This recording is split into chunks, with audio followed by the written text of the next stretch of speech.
आजचा व्हिडिओ आवडल्यास लाईक व सबस्क्राईब करून आयकॉन बेल दाबून सर्व ग्रुपवर शेअर करायला विसरू नका। आपल्या खिशाला व घराला नफ्याची देणार झालर रंगाच्या दुनियेतील एकच नाव बर्जर पेंट। अधिकृत विक्रेते Hingane major, Berger paint, Kothari heights, Delhi वेशीजवळ, श्रीगोंदा। नमस्कार मित्रांनो, आपणा सर्वांचं दक्ष टाइम 24 लाईव्ह मध्ये सहर्ष स्वागत। दक्षचं नेहमीच बारीक गोष्टीवर लक्ष असतं। त्या अनुषंगानं श्रीगोंदा नगर परिषद निवडणूक नुकतीच पार पडलेली आहे।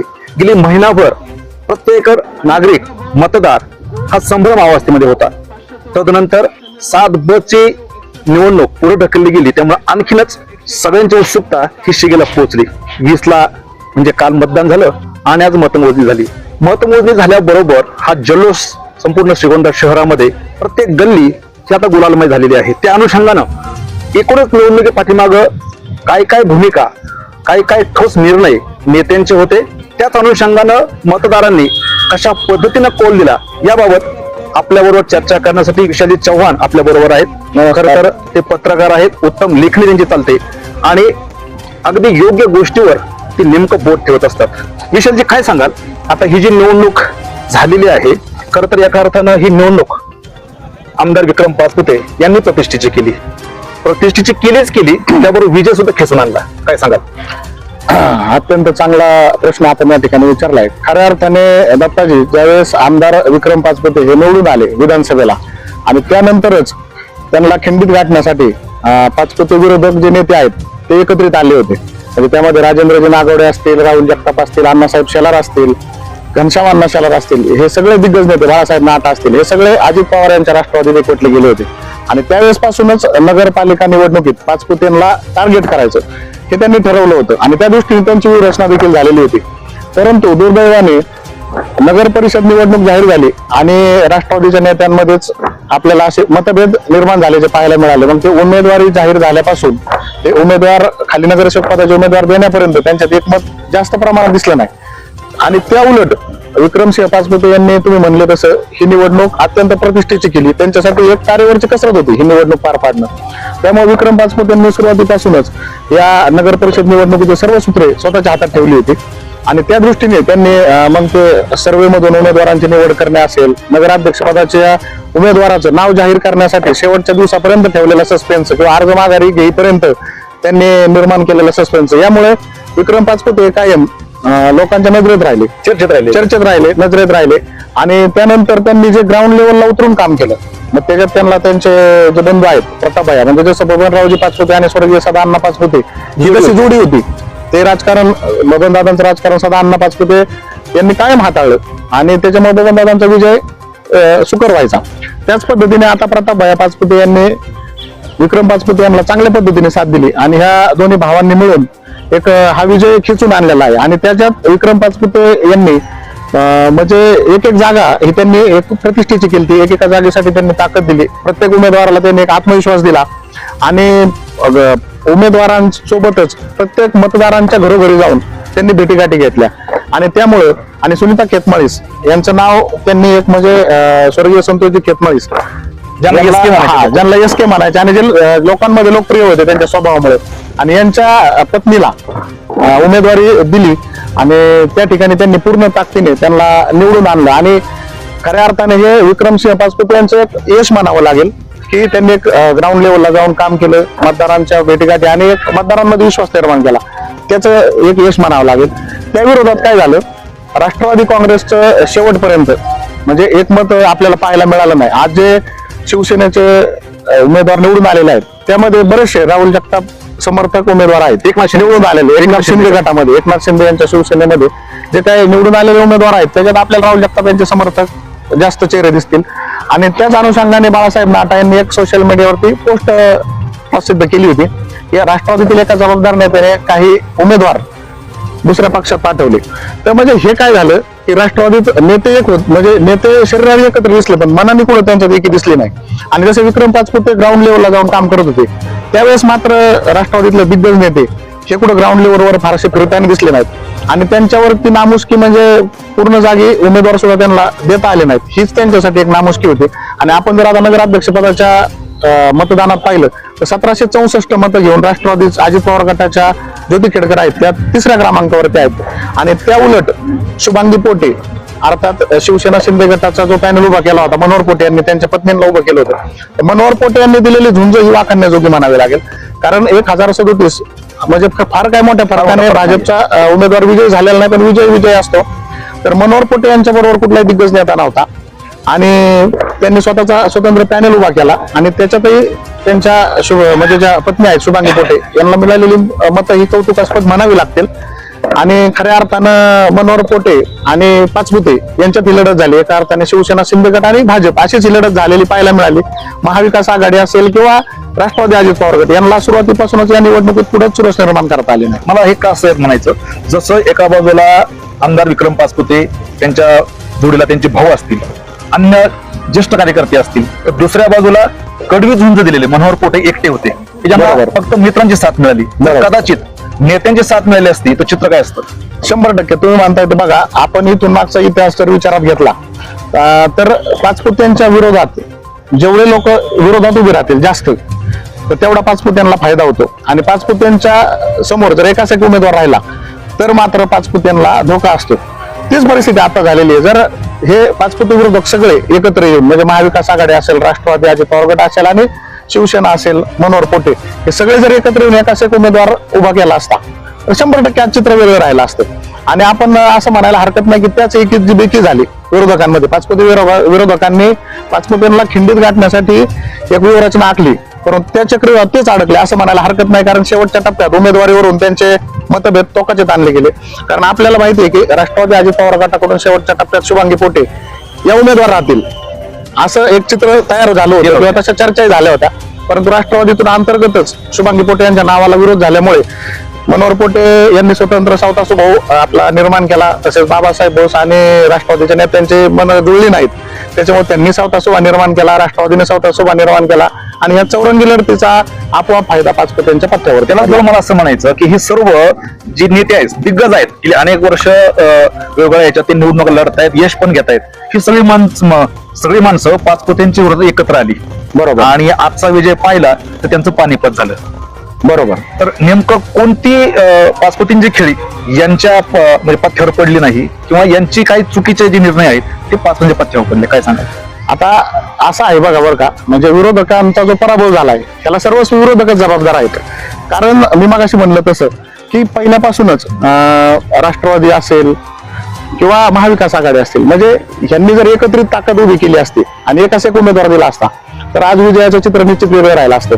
आणि राष्ट्रवादीचे नेते यांनी फक्त पाचपुते यांना टार्गेट केलं, आमदार विक्रमसिंह पाचपुते यांच्यावरच त्यांनी फोकस केला आणि त्या विरोधात विक्रम पाचपुते यांनी मोठी रणनीती तयार केली. म्हणजे त्यांनी A to Z प्लॅन तयार केला. ए प्लॅन सोबत बी प्लॅन सुद्धा त्यांच्याकडे तयार होता आणि पूर्ण अभ्यास पूर्ण पद्धतीने त्यांनी ही निवडणूक हाताळल्याचं आपल्याला याच्यात पाहायला मिळालं. म्हणजे असंही काही नाही की विरोधकांच्या विरोधामुळे, पण विक्रम पाचपुते यांचं जे राजकारण आहे, आपण मी मगाशी म्हणलं तसं की त्यांनी पूर्ण निवडणूक हातात घेतली आणि पूर्ण ताकदीने अभ्यासपूर्ण पद्धतीने त्यांनी ही निवडणूक आणि विजय खिचून आणला, निवडणूक लढवली आणि विजय खिचून आणला असं म्हणायला हरकत नाही. खरं तर आमदार विक्रम पाचपुतेंची ही पहिलीच निवडणूक आहे, ते प्रत्यक्षपणे त्यात उतरणं आणि यश खेचून आणणं. तर याबद्दल खरं तर त्यांचे वडील माझे आमदार बबनदादा पाचपुते यांचा काही हात त्यामध्ये असू शकतो का? 100%. कारण बबनरावजी पाचपुते जे माजी मंत्री होते, माझे आमदार म्हणून त्यांनी जवळ 35 वर्ष श्रीगोंदा तालुक्याचे आमदार म्हणून काम केलेलं आहे. तर पाचपुते कुटुंबाला मानणारा एक वेगळा वर्ग श्रीगोंदा शहरात असेल, तालुक्यात असेल, हा निश्चित आहे. म्हणजे मतदान. हा पॉकेट मतदान. म्हणूनच वेगवेगळ्या चिन्हावरती बबनदादा पाचपुते यांचा कायम विजय झालेला, आपण अपवादात्मक पद्धतीने पण कायम विजय झालेला आहे. अपवादात्मक एकदा पराभव स्वीकारावा लागला आणि त्याच फलित म्हणून विक्रमसिंह पाचपुते यांना जो वारसा मिळालेला आहे, बबनराव पाचपुते यांचा राजकीय वारसा, तो विक्रम पाचपुते यांनी देखील तेवढ्या ताकदीने पेलवत त्यांचं राजकारण चालू असल्याचं आपण पाहतो. आता ते निवडून आलेत, विधानसभेला सुद्धा त्यांना टोकाचा संघर्ष होता, पण त्यांनी ती निवडणूक अत्यंत चांगल्या पद्धतीने हाताळली आणि बबनराव पाचपुते यांना जो मानणारा वर्ग आहे तो विधानसभेला एक शिक्का विक्रमसिंह पाचपुते यांच्या पाठीमागे उभं राहिल्याचं चित्र पाहायला मिळालं आणि त्यातून विक्रमसिंह यांचा विजय झाला. ते चित्र आता आपल्याला असं पाहायला मिळालं की आमदार विक्रमसिंह पाचपुते यांनी म्हणजे बबनदादांच्या मार्गदर्शनाखाली निवडणूक जरी त्यांच्या हातात असली तरी आपण पाहिलं की बबनराव पाचपुते स्वतः मतदारांच्या गाठीभेटीसह सगळ्या शहरात फिरत होते त्यांचा जनसंपर्क होता आणि त्याचा निश्चित फायदा या निवडणुकीत भाजपला आणि खऱ्या अर्थाने पाचपुते यांना झालेला आहे. ह्यात मला आणखी असा वेगळा प्रश्न असा विचारायचा की आता मगाशी आपण विधानसभेचा उल्लेख केला, त्या विधानसभेला सुद्धा आपण म्हटल्याप्रमाणे जर एकाशक निवडणूक झाली तर ती त्या पथ्यावर पडत नाही पाचपुतेंच्या, परंतु जर जास्त विरोधक जर एकत्र आले त्याच्या बरोबर. पथ्यावर पडतं.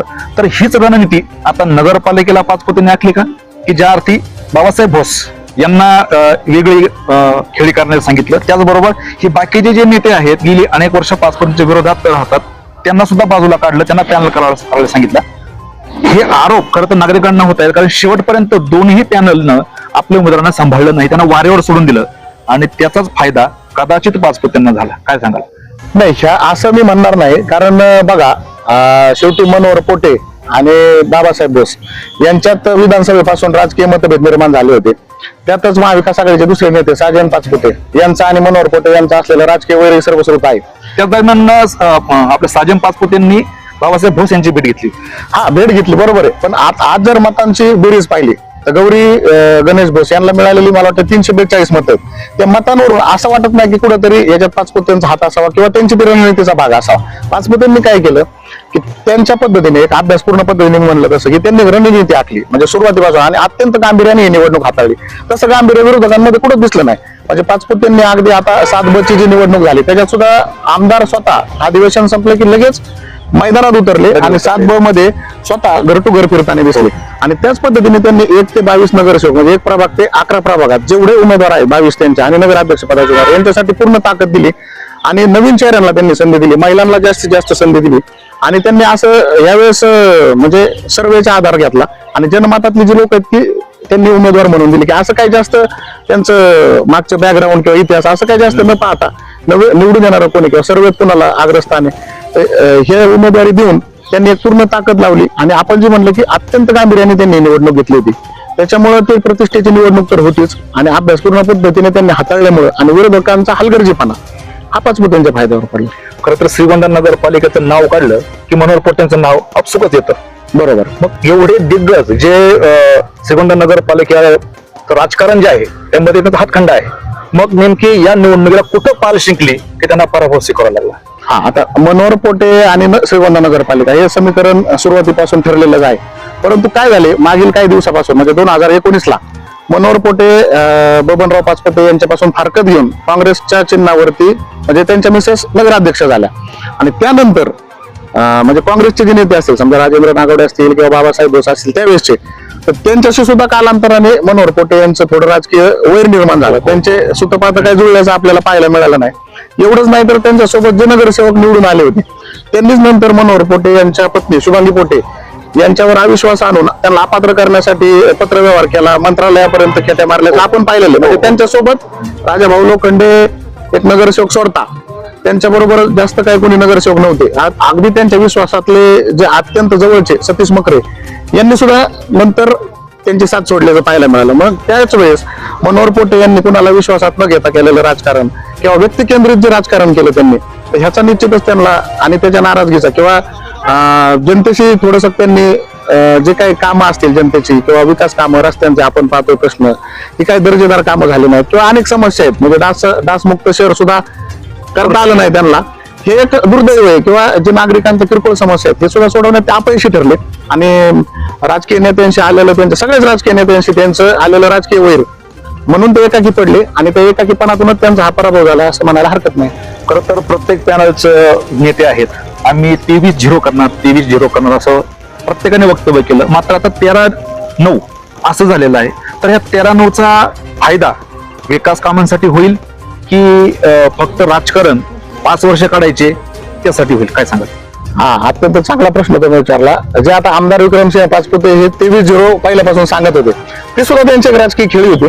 कारण पूर्ण 23 जागा निवडून येतील असं कधीच होत नाही, हे तुम्ही पण जाणता, मी पण जाणतो आणि जनता पण जाणते. परंतु आपले उमेदवार कुठेच कमी पडायला नको किंवा त्यांचा आत्मविश्वास कुठेतरी कमी पडायला नको, ह्या राजकीय रणनीतीतून त्यांनी पहिल्यापासून असं बिंबवलं की आम्हीच 23-0 करणार, आम्हीच 23-0 निवडून येणार. हा एक त्यांच्या राजकीय रणनीतीचा भाग होता. त्याच्यामुळे त्यांनी त्या दृष्टीने प्रयत्न केले. दुसरा प्रश्न कुठला होता तुमचा?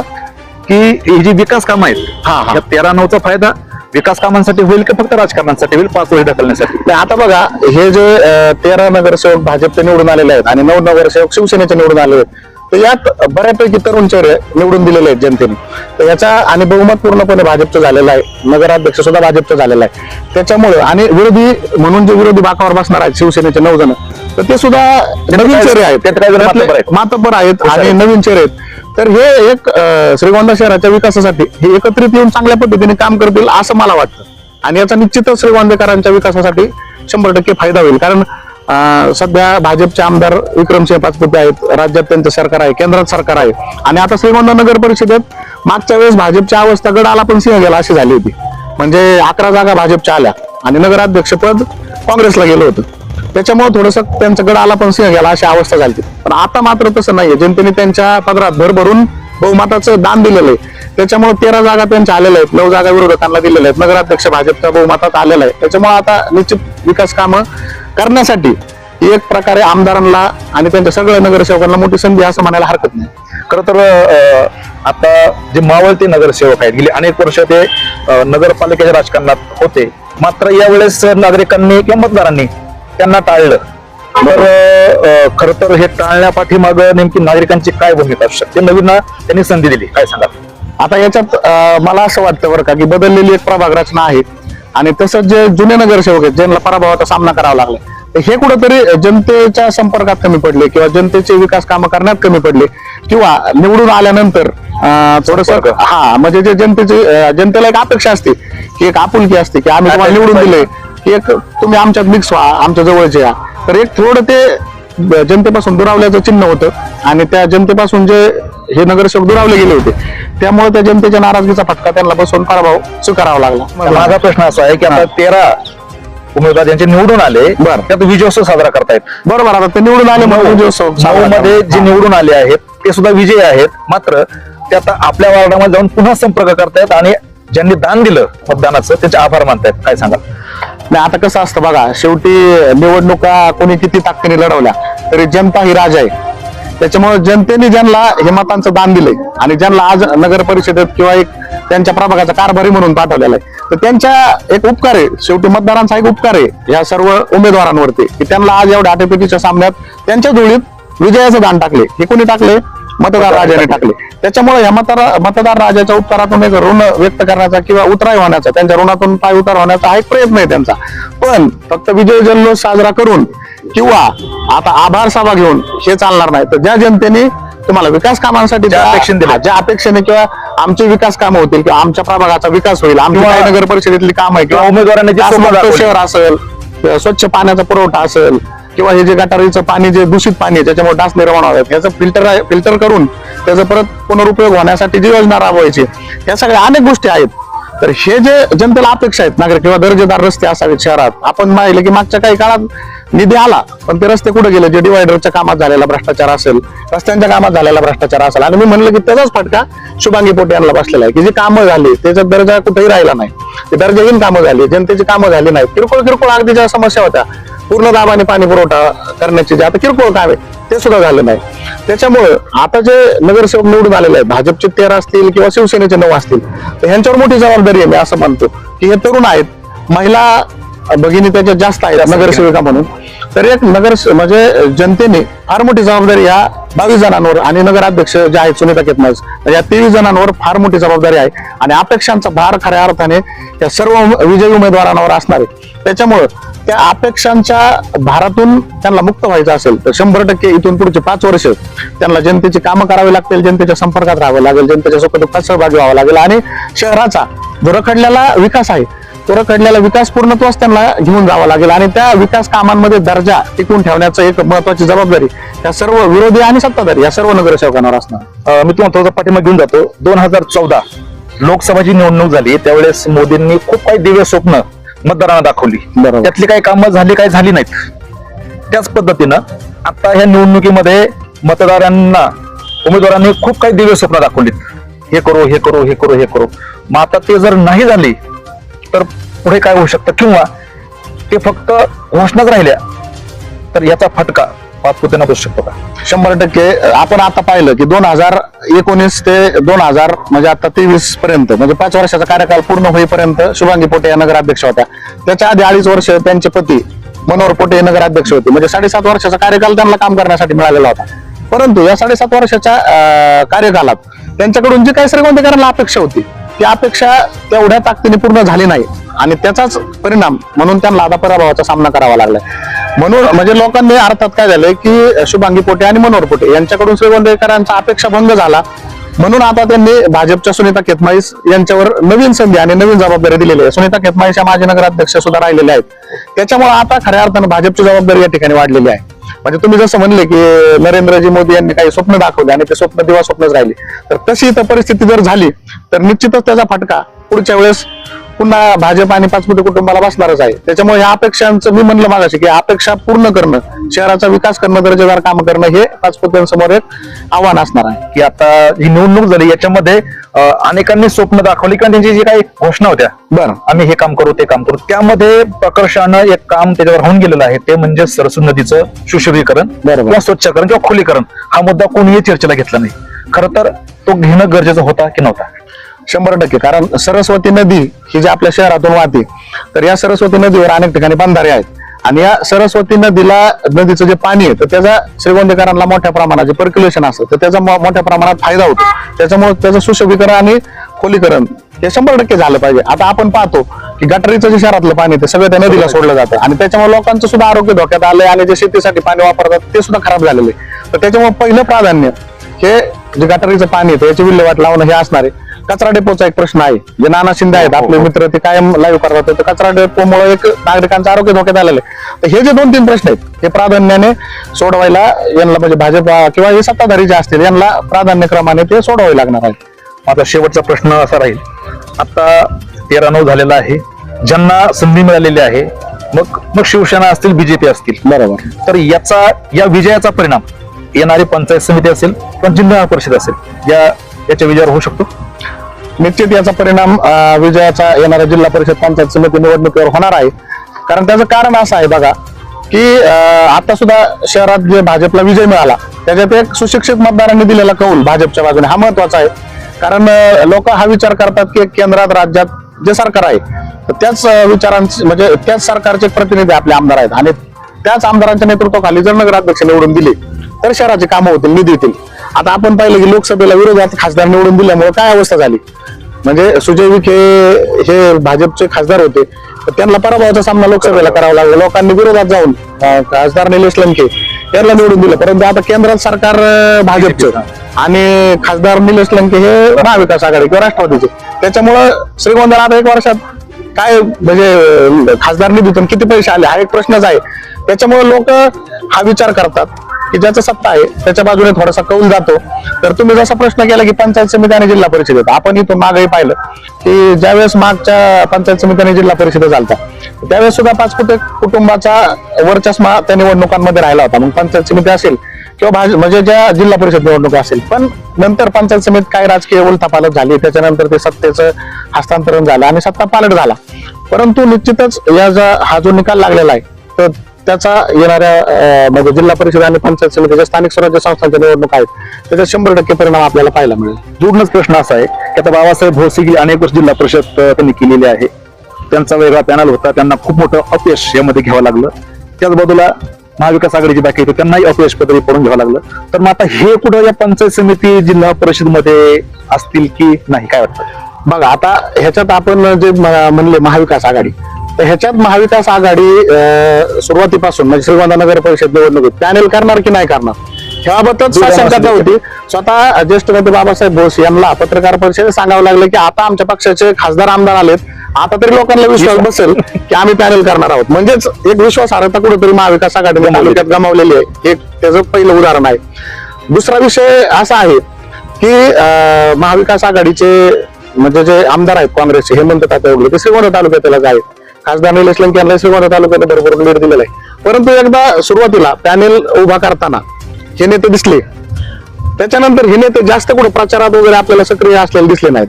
म्हणजे जी कार्यकर्त्यांना ताकद त्यांनी द्यायला हवी होती ती दिली नाही. तसंच राष्ट्रवादीचं ते चित्र निर्माण होतं की जी ताकद बसायला पाहिजे होती एवढे सगळे दिग्गज असून ती बसली नाही. त्याच्यामुळं आता हे जिल्हा परिषद पंचायत समिती निवडणुकीत ह्या पराभवातून राष्ट्रवादी अजित पवार गट असेल किंवा शिवसेना शिंदे गट किंवा आपलं महाविकास आघाडी यांनी एक बोध घेण्याची गरज आहे की पाचपुतेंनी जसं पहिल्यापासून स्टार्ट टू एंड पर्यंत ही निवडणूक हाताळली तशी आता ही निवडणूक विरोधकांना सर्वच विरोधकांना पाचपुते फक्त टार्गेट न करता तुमचे उमेदवार कसे निवडून येतील, राष्ट्रवादीला राष्ट्रवादीचे उमेदवार निवडून कसे येतील, महाविकास आघाडीचे कसे येतील ह्यासाठी आता ह्या नेत्यांनी प्रयत्न करणं गरजेचं आहे तरच त्यात यशस्वी होतील. जर पुन्हा पाचपुतेंना विरोध म्हणून हे त्यांना टार्गेट करत बसले तर ते ससा आणि कासवाच्या शर्यतीसारखं पुन्हा आपलं हे सशाच्या गतीने त्यांना वाटणार आम्ही पाचपुतेला टार्गेट करतोय तोपर्यंत कासव गतीने पाचपुते विजयाकडे वाटचाल करतील असं. विशालजी, आता ह्या श्रीगोंदा नगरपालिकेच्या निवडणुकीमध्ये ज्या पद्धतीनं बीजेपीचे राधाकृष्ण विखे पाटील असतील, माजी खासदार सुजयदादा विखे असतील हे नव्हते, त्याच पद्धतीनं राष्ट्रवादीचे अजितदादा पवार असतील किंवा शरद पवार असतील, खासदार निलेश लंके असतील, हे कुठेही ग्राउंड लेवलला आले नाहीत. इतर ज्या नगरपालिका झाल्या त्या ठिकाणी अगदी मुख्यमंत्री उपमुख्यमंत्री यांच्या सभा झाल्या, श्रीगोंद्यामध्ये एकही सभा झाली नाही. त्याचबरोबर ही जी मी नावं सांगितली ही नेते मंडळी कुठेही ग्राउंड लेवलला दिसली नाहीत. काय सांगा? बरोबर, अत्यंत चांगला प्रश्न आपण या ठिकाणी मला विचारलेला आहे. बघा आता श्रीगोंद्यात भाजप म्हणजे पाचपुते आणि पाचपुते म्हणजे भाजप आणि श्रीगोंदा तालुक्यात जवळपास मी म्हणलं तसं की 35 वर्ष आमदार म्हणून बबनरावजी पाचपुते कार्यरत होते. 11 ते 12 वर्ष त्यांनी माजी मंत्री म्हणून किंवा मंत्री म्हणून काम केलेलं आहे. म्हणजे श्रीगोंदा तालुक्यात पाचपुतेंना मानणारा एक वेगळा गट आहे. पाचपुते नावाची ताकद वेगळी आहे श्रीगोंदा तालुक्यात. त्याच्यामुळे भाजपचा कोणीतरी मोठा नेता यावा किंवा भाजपच्या कुठलं तरी म्हणजे सुजय विखे असतील किंवा राधाकृष्ण विखे असतील यांची सभा झाल्यावर फारसा पडत करेल असं नाही, कारण हे स्थानिक निवडणूक होती आणि या स्थानिक निवडणुकीत पाचपुते कुटुंबाची एक भाजप म्हणून नाही तर पाचपुते कुटुंब म्हणून लोकांनी त्यांना प्राधान्य दिलेलं आहे आणि तिथं पाचपुते कुटुंबाची ताकद जास्त होती. आणि भाजपच्या सगळ्या कार्यकर्त्यांसाठी माजी मंत्री बबनराव पाचपुते असतील किंवा आमदार विक्रमसिंह पाचपुते असतील हीच त्यांच्यासाठी ताकद होती किंवा हीच त्यांच्या मागे एक मोठी शक्ती उभी होती, राजकीय शक्ती. आता त्या विरोधात आपण जर तुलना करायला गेलं तर महाविकास आघाडी म्हणजे त्यात काँग्रेस आली, शरदचंद्र पवार यांची राष्ट्रवादी आली, शिवसेना आणि शिवसेना ठाकरे गट आला.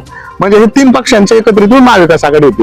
मग आता प्रत्येक पक्षाच्या नेत्यांनी तिथं येणं भाग होतं. म्हणजे तुम्ही म्हणलं तसं आमदार हेमंत ओगले असतील किंवा खासदार निलेश लंके असतील किंवा ठाकरे गटाचा एखादा नेता जिल्हा पातळीवर तिथं येणं गरजेचं होतं. तर त्या तुलनेत तिथं फक्त बाबासाहेब भोस आणि हेमंत ओगले यांचे बंधू प्रशांत ओगले त्या दोघांनीच ही निवडणूक चांगल्या पद्धतीने हाताळली. साजन पाचपुते हे देखील जास्त आपल्याला त्यात सक्रिय फारसे नंतर दिसले नाहीत. म्हणजे मी तुम्हाला काय सांगितलं की इकडे पाचपुते ही पूर्ण ताकद आहे, म्हणजे भाजप म्हणजेच पाचपुते ही ताकद आहे. त्यांना मोठा नेता आला काय किंवा नाही आला काय ह्याचा काही फरक पडला नाही. ही निवडणूक पूर्ण विक्रमसिंह पाचपुते यांनी ताब्यात घेतली होती. त्याला जोड बबनरावजी पाचपुते यांनी जनसंपर्काची दिली, त्याला जोड अंतर्गत राजकारण फिरवण्याची प्रताप पाचपुते यांनी दिली. म्हणजे या त्रिकुटाने ही निवडणूक पूर्ण हातात घेतली होती. त्याच्यामुळे भाजपसाठी पाचपुते ही नावाचीच ताकद खूप मोठी होती. त्या विरोधात महाविकास आघाडी तर कमकुवत होती. त्या महाविकास आघाडीला नेत्यांनी ताकद देणं गरजेचं होतं आणि त्याचा कुठेतरी फटका महाविकास आघाडीला बसला असं म्हणायला हरकत नाही. की महाराष्ट्रात अनेक ठिकाणी नगर परिषदा निवडणुका होत्या. म्हणजे आता आपण म्हणलात की सुजय विखे असतील किंवा राधाकृष्ण विखे असतील तर त्यांच्या भागात सुद्धा अनेक नगर परिषदेच्या निवडणुका यावेळेस होणार म्हणजे झालेल्या आहेत. किंवा मोठे जे नेते आहेत अजितदादा यांची बारामती असेल किंवा एकनाथ शिंदे यांच्या ठाणे जिल्ह्यात सुद्धा सगळ्या म्हणजे बऱ्याचशा नगर परिषदेच्या निवडणुका होत्या. त्याच्यामुळे कदाचित ते मोठे नेते या ठिकाणी वेळ देऊ शकले नसतील. परंतु आता आपण जर पाहिलं महाविकास आघाडी आणि राष्ट्रवादी काँग्रेस यांच्या तुलनेत जे शिवसेनेचे मनोहर पोटे आहेत ज्यांनी त्यांचा स्वतंत्र पॅनल उभा केला होता त्यांना कुठल्याही मोठ्या नेत्याची साथ नव्हती किंवा कुठल्याही मोठा ताकदवर नेता त्यांच्यासोबत तालुक्यातला सुद्धा नव्हता आणि शिवसेनेचा सुद्धा नव्हता. तरी सुद्धा त्यांनी दिलेली एकाकी झुंज ही निश्चितच राष्ट्रवादी काँग्रेस आणि महाविकास आघाडीला लाजवणारी आहे. कारण दुसऱ्या क्रमांकाची मतं आहेत आणि फक्त 1037 मतांनी त्यांच्या पत्नी आहेत शुभांगी पोटे यांचा पराभव झालेला आहे. आपण जर पाहिलं की मनोहर पोटे यांच्या मागे कुठला एकनाथ शिंदे गटाचा नेता कुठला मंत्री असेल किंवा आमदार असेल अशी कोणाची सभा झाली नाही, परंतु त्यांनी सुद्धा एकाकी झुंज दिली. त्या तुलनेत मग राष्ट्रवादी अजित पवार गटाचे राजेंद्र नागवडे असतील, राहुलदादा जगताप असतील, राहुलदादा जगताप सुद्धा माझे आमदार आहेत, घनश्याम अण्णा शेलार हे सुद्धा एक मोठे नाव आहे राष्ट्रवादी असतील, दत्ता पानसरे असतील, बाळासाहेब नाटा असतील, अण्णासाहेब शेलार, राहुल जगताप हे सुद्धा एक मोठी ताकद आहे. मग हे जे 5-7 नेते एकत्र असताना सुद्धा त्यांनी जेवढ्या ताकद त्यांच्या उमेदवारांना द्यायला पाहिजे होती. कारण बघा राष्ट्रवादी अजित पवार गटाच्या नगराध्यक्ष पदाचे उमेदवार असतील किंवा नगरसेवक पदाचे उमेदवार हे सर्व कुणावर अवलंबून होते नेत्यांवरती. परंतु त्याच नेत्यांमध्ये गटतट झाल्याचे पाहायला मिळाले आणि त्या गटबाजीचा फटका उमेदवारांना आणि नगराध्यक्ष पदाच्या उमेदवारीला बसला. महाविकास आघाडीत तीच परिस्थिती झाली. बाबासाहेब भोस किंवा प्रशांत ओगले तर आता नवीनच आहेत. हे 2 नेते सोडले तर दुसरं त्यांच्या उमेदवारांना प्रचारासाठी म्हणा किंवा इतर गोष्टीत मार्गदर्शन करण्यासाठी हे दुसरं कुणीच तिथे दिसताना पाहिलं नाही. त्याच्यातच काय झालं की बाबासाहेब भोस यांनी त्यांच्या ज्या सुनबाई आहेत गौरीताई भोस यांच्यासाठी जास्त ताकद लावल्याचं आपल्याला पाहायला मिळालं. मग त्या तुलनेत खाली नगरसेवक पदाचे जे उमेदवार आहेत त्यांना तेवढी ताकद महाविकास आघाडीत बाबासाहेब भोस यांनी दिली नाही किंवा ओगले यांनी त्या तुलनेत ताकद चांगली दिली, परंतु मोठा नेता निलेश लंके असतील किंवा आमदार हेमंत ओगले असतील हे त्या तुलनेत कुठेही ताकद देताना दिसले नाहीत.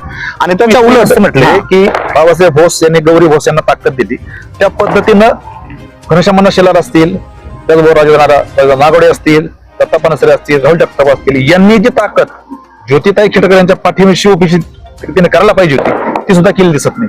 100% बरोबर आहे. म्हणजे मी तुम्हाला मागाशी म्हणलं तसंच की राष्ट्रवादी काँग्रेस अजित पवार गटाचे एवढे नेते एकत्र असून सुद्धा त्यांना पूर्ण जागेवर आपण पाहतोय की उमेदवार उभे करता आले नाहीत. आणि तसेच परिस्थिती त्यांची प्रचारात दिसून आली. म्हणजे ते शरीराने नेते एकत्र दिसले परंतु मन मात्र त्यांचे काही कुठे एकत्र आल्याचं आपल्याला पाहायला मिळालं नाही. आणि ही खऱ्या अर्थानं राष्ट्रवादी अजित पवार गटासाठी मोठी लाजिरवाणी गोष्ट आहे की एवढे दिग्गज नेते एका ठिकाणी असताना सुद्धा त्यांना साधा भोपळा देखील या ठिकाणी पडता आलेला नाही, एकही नगरसेवक त्यांना निवडून आणता आलेला नाही. त्या तुलनेत मग मनोहर पोटे यांचं कौतुक केलं पाहिजे, कारण त्यांनी एकाकी झुंज देऊन सुद्धा 9 त्यांचे उमेदवार या ठिकाणी शिवसेनेच्या पॅनेलमध्ये निवडून आलेले आहेत. ज्या शिवसेनेची ताकद अत्यंत कमकुवत आहे श्रीगोंदा तालुक्यात, त्या ठिकाणी त्यांनी 9 उमेदवार शिवसेनेच्या धनुष्यबाण या चिन्हावरती निवडून आले. म्हणजेच खऱ्या अर्थानं काय झाले की राष्ट्रवादी अजित पवार गट आणि महाविकास आघाडी यांच्या तुलनेत मनोहर पोटे हे ताकदवान ठरलेले आहेत या निवडणूक, बरोबर असं म्हणायला हरकत नाही. खरं तर ज्योतिताई खेडकर यांना 1764 मतं मिळालेली आहेत. त्या अनुषंगानं सुनीता खेतमाळीस यांना 10,699 मतं मिळाली, म्हणजे ते 1037 मतांना विजय झाल्या. तर त्याच खालोखाल शुभांगी पोटे हे 2 नंबरची झुंज त्यांनी दिली, त्यांना 9,665 मतं मिळालेली आहेत. तर गौरी भोस यांना अवघे 342 मतं मिळाले आहेत. खरं तर ही जर आकडेवारी आपण जर पाहिली तर ही खरं तर त्यांना विचार करण्यासारखी आहे, डोळ्यात अंजन घालण्यासारखी आहे. खरं तर विशाल चव्हाण यांनी आपल्या प्रत्येक प्रश्नाला सडेतोड आणि अगदी अभ्यासपूर्ण उत्तरं दिलेली आहेत. खरं तर या पाठीमागं खूप काही गोष्टी होत्या, खरं तर त्या वेळाभवी मांडता आल्या नाहीयेत. परंतु पुन्हा एकदा आपण या निवडणुकीकडे येणार आहोत, पाहणार आहोत यामध्ये काय काय घडलं. कारण ज्या पद्धतीनं आमदार विक्रम पाचपुते हे पडद्यासमोर काम करत होते, तर दुसऱ्या बाजूला पडद्याच्या पाठीमागे त्यांचे बंधू प्रताप भैया हे काम करत होते. त्याच पद्धतीनं अनेक घडामोडी या पडद्यामागे घडलेल्या आहेत. नक्कीच विशालजींनी ज्या पद्धतीनं सांगितलं त्याच पद्धतीनं जे आता उमेदवार निवडून आलेले आहे, जे नगरसेवक पदी आता विराजमान होणार आहेत, पदभार स्वीकारणार आहेत, त्यांनी आता बोध घेणं गरजेचं आहे. येत्या 5 वर्ष कालावधीमध्ये त्यांना जी संधी मिळाली आहे, संधीचं सोनं प्रत्येक दिवसाचं त्यांना करणं गरजेचं आहे. जर असं नाही झालं मात्र पुढच्या 5 वर्षाचं चित्र वेगळं असेल. कोणत्याही नेत्यावर, कोणत्याही नगरसेवकावर जनता विश्वास ठेवणार नाही आणि योग्य तो निर्णय खरं तर घेईल.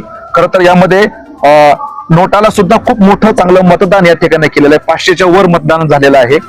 त्या अनुषंगानं नक्कीच प्रत्येक उमेदवारानं आणि नेत्यांनी सुद्धा याचा बोध घेणं गरजेचं आहे. आजच्या या मुलाखतीमध्ये तुर्तास आपण येथेच थांबू. पुन्हा भेटू आज नवीन नवीन विषयांमध्ये. खरं विशालजी, आपण आलात, आम्हाला वेळ दिला, खूप प्रत्यक्ष खूप खूप धन्यवाद. धन्यवाद, आभार आहे. श्रीरंग साळवे, दत्त जगताप, दक्ष टाइम 24 साठी श्रीगोंदा, अहिल्यानगर.